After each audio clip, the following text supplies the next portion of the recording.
Մեր հետաքրքիր է դուք ունեք նաև ձեր հեղինակային խմիչքները եւ ինչպես է այդ process-ը լինում եւ արդյոք կա այս ոլորտում իրավակարգավորում, որ դա հենց միայն ձերն է։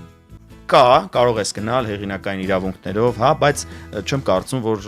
այդքան մեր բարմենները, հա, խորացել են, նույնը նաև ես։ Ես բարմեն եմ հանդիպել, ասել եմ, ունես հեղինակային կոկտեյլ, մանավանդ որ գործի ընդունվելուց ինչ որ հարցազրույց է լինում, ասում եմ, հա, բայց ոչ մեկին չասես։ Այդ ոնց որ լավ նկար նկարես, տունը պահես մեր սենյակում։ Այսինքն, ես ընդհակառակ իմ ցանկացած հեղինակային կոկտեյլ սովորեցնում եմ, բացատրում եմ, եթե ինչ որ մեկը ցանկանում է, ասում եմ, կարաս մի sense մենյու ուղղակի տակը գրի, որ հիմա ունազգանունը գրի այդքան բան։ Կոկտեյլը կարա ծնվի ճանապարհորդության ընթացքում, խանութում, չգիտեմ, համեմունքների ինչ որ մաս մտնես, ու ինչ որ մի հատ համեմունք քեզ հուշի, որ կարաս սրանով ինչ որ բան պատրաստես, կինոներից, գրքերից, չգիտեմ,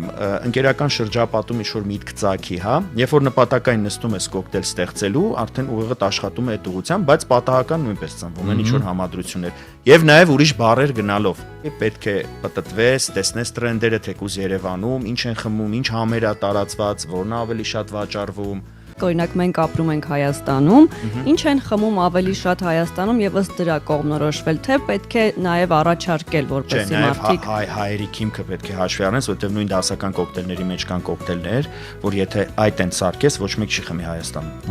Կամ շատ դառն են, կամ շատ թթու են, կամ շատ թունդ են։